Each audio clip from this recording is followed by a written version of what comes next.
स्थानिक स्वराज्य संस्थांच्या निवडणुकीच्या पार्श्वभूमीवर चिपळूणमध्ये शिवसेनेची बैठक झाली।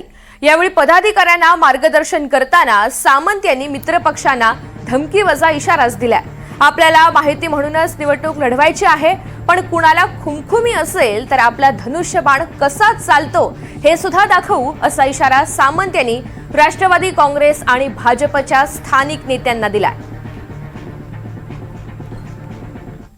मला असं वाटतं की महाराष्ट्रात जेवढं जास्त कोण बोलत नाही तेवढं तुमच्या तालुक्यात बोलायला लागले।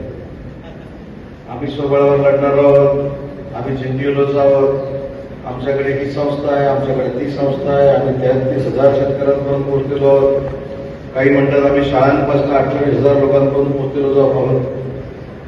माझी आपल्याला विनंती आहे की आपल्याला महायुतीनंच निवडणुका लढवायची आहे, पण कोणाला खुमखुमी असेलच तर आपला धनुष्यबाण कसा चालतो हे देखील दाखवण्याची जबाबदारी